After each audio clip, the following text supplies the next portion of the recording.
সম্মানিত দর্শক, আসসালামু আলাইকুম রহমতুল্লাহ। আজকে আপনাদেরকে জানাবো জনমত নিউজ বিডি চ্যানেলের পক্ষ থেকে নীলফামারী ৩ তথা জলঢাকা আসনের নির্বাচনী হালচাল। কি নাম আপনার? আমার নাম রতন কুমার। রতন কুমার। রতন কুমার, জলঢাকা আসনে জামাত কিরকম পরিমাণ ভোট পেতে পারে?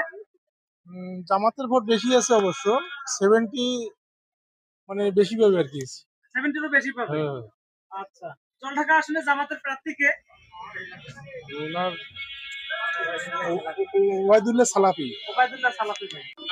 ভাই আসসালামু আলাইকুম। ওয়ালাইকুম আসসালাম। কেমন আছেন আপনি? আলহামদুলিল্লাহ। আপনার যে একটা প্রশ্ন করি, বলেন।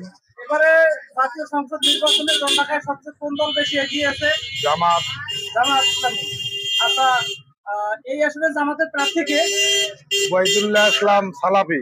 ওবায়দুল্লাহ সালাফি ভাই। আচ্ছা, জলঢাকা আসলে জামাত কিরকম পরিমাণ ভোট পেতে পারে? 70% আপ হবে। 70% আপ হবে। জলঢাকায় জামাতের অবস্থান কিরকম? অবস্থান তো ভালো আছে। প্রচারণার দিক থেকে কোন দল বেশি এগিয়ে আছে? জামাত। জামাত কিরকম পরিমাণ ভোট পেতে পারে?